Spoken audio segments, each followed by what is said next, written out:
శ్రీనివాస్ గారు చెప్పండి, మణిపూర్ ఘటన, లగచర్ల ఘటన, ముఖ్యంగా దీనికి సంబంధించి ఇండివిజువల్గా లగచర్ల గురించే మాట్లాడండి, కంపారిజన్ ఏం లేకుండా. కాంగ్రెస్ పార్టీ నాకు తెలిసి అంటే ట్రాప్ లో వేయాలనుకున్నది టిఆర్ఎస్ పార్టీ నాయకుల్ని. కుట్ర పనిన విషయం తెలిసి ఉంటది వాళ్లకు. మేము తీసుకోబోయేటువంటి ఒక నిర్ణయం, చేయబోయేటువంటి తీసుకోబోయేటువంటి చర్య, దానికి టిఆర్ఎస్ వాళ్ళు లేకుంటే పట్నం మహేందర్ రెడ్డి గారు ఇంకెవరైనా కావచ్చు, అక్కడ ప్లాన్ ప్రకారం కొందరు డిస్టర్బ్ చేస్తారు. Let them go ahead, let them do it అనుకొని వాళ్ళు కాంగ్రెస్ వాళ్ళు అనుకొని ఉంటారు. సో దట్ మేము చేయబోతుంటే టిఆర్ఎస్ వాళ్ళు అడ్డగించారు, ఇంత ఉత్పాతం ఇది చేసిరు అని చెప్పి చెప్పుకోవడానికి, ఒక డిఫెన్సివ్ వాతావరణం నిర్మాణం చేయడానికి కాంగ్రెస్ కోరుకొని ఉంటది. లేకుంటే పోలీసులు అక్కడ అడ్వాన్స్ గా ఉండి ఉంటారు. లేకుంటే ప్రొసీజర్ అది మెథడ్, అది కాదు అప్రోచ్ మెథడ్. మెంటల్ గా ప్రిపేర్ చేయడం, ఇష్యూ లేకుండా కొందరు ముఖ్యమంత్రి పిలిపించుకొని మాట్లాడడం, ముఖ్యమంత్రి గారు పిలిపించిన తర్వాత పోని వాళ్ళంటూ ఉండరు.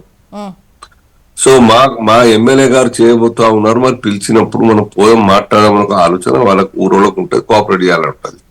కానీ ఏదో ఒక రూపేనా అక్కడ ఇష్యూ గలాట కావాలి, వారి యొక్క కౌంటర్ పార్ట్ టిఆర్ఎస్ భద్రం కావాలి ఆ కాన్స్టిట్యూన్సీలో. సో మాకు సింపతి వస్తుంది. బహుశా కాంగ్రెస్ పార్టీ రేవంత్ రెడ్డి గారు కోరుకొని ఉంటారు, అందుకోసమే ఆ యొక్క ఫాలో అప్ కరెక్ట్ లేదు. రెండవది, కాంగ్రెస్ పార్టీ రాహుల్ గాంధీ గారు కూడా మాట్లాడాలి. ఎందుకు మాట్లాడదండి? మాట్లాడాలి. మీ అంశం ఏంది? చిన్న చిన్న విషయాల మీద మాట్లాడతారే రాహుల్ గాంధీ గారు. మరి ఆ యొక్క 13,100 ఎకరాల ఇష్యూ మీద జరిగినట్టుగా పోలీస్ అధికారులపై దాడి, ఐఏఎస్ అధికారిపై దాడి, ఈ విషయం మీద రాజ్యాంగ పరంగా మీరు రాజ్యాంగాన్ని రక్షించాలి.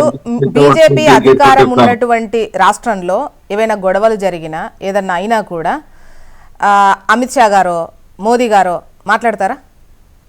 లేదు, ఇక్కడ అంటే ఇక్కడ ఏంటి అని తెలుసుకోకుండా అంటే పార్టీ అధిష్టాన పరంగా, సెంట్రల్ అని చూడకుండా పార్టీ పరంగా చూస్తే పెద్ద లీడర్లు మాట్లాడతారా? వీరు కూడా అంతే. రాహుల్ గాంధీ ఒక కాంగ్రెస్ పార్టీ ఎంపీ కదా, వాళ్ళు కాంగ్రెస్ పార్టీ ప్రెసిడెంట్ కాదు కదా,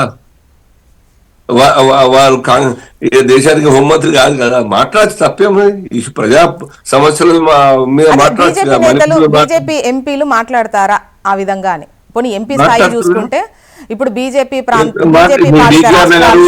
ఆందోళన జరిగితే ఎంపీలు అంత సింపుల్ గా, అంటే పై స్థాయి, అంటే నంబర్ 1 పొజిషన్, లీడింగ్ పొజిషన్ లో ఉన్నటువంటి ఆ నేతలు మాట్లాడతారా? డెఫినెట్ గా నెసిటీని బట్టి, ఆ ఇష్యూను గ్రావిటీని బట్టి మాట్లాడతారు. ఎందుకు మాట్లాడరు? ప్రజా ఇష్యూ తప్పేమో మాట్లాడితే. ఎవరి తప్పు ఎవరు ఒప్పని మాట్లాడే విషయంలో పార్టీ స్టాండ్ కూడా బయట పెట్టాలి. ఆ ప్రాంతాల్లో ఉన్నట్టు పెద్ద లీడర్లు ఆ ప్రాంతానికి సంబంధించిన ఇష్యూల మీద మాట్లాడతారు, తప్పేమున్నది?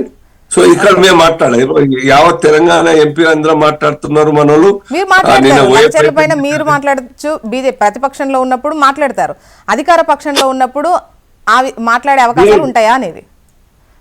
సరే, రాహుల్ గాంధీ గారు మాట్లాడలేదు, మాట్లాడకూడదు అనుకున్నా. ఒకవేళ మాట్లాడితే ఏమంటారు? రాహుల్ గాంధీ తప్పు పట్టినా ఇక్కడ రేవంత్ రెడ్డి తెలంగాణను ఎంత ఆగం చేయాలో చేస్తున్నారని చెప్పేసి మీరే అంటారు కదా. ఇప్పుడు అంటున్నాం కదా. మీరు చూడండి జ్యోష్ణ గారు, for your kind information, Telangana గారు సీనియర్, మీరు ముఖ్యమంత్రి గారు టేకప్ చేసినటువంటి ఇష్యూలు ఏ డిస్టర్బెన్స్ లేకుండా అవుతున్నాయి స్మూత్ గా చెప్పండి. కారణం ఏంది? ఇప్పుడు మూసీ కావచ్చు, లేకుంటే హైడ్రా కావచ్చు, లేకుంటే కులగణన కావచ్చు, లేకుంటే ఇది కావచ్చు, ఏమైనా కానీ ప్రొసీజర్ కరెక్ట్ ఫాలో కానీ కారణంగా గలాట అవుతున్నాయి, డిస్టర్బ్ అవుతున్నది. అందరూ విమర్శించే స్థాయికి వస్తాం.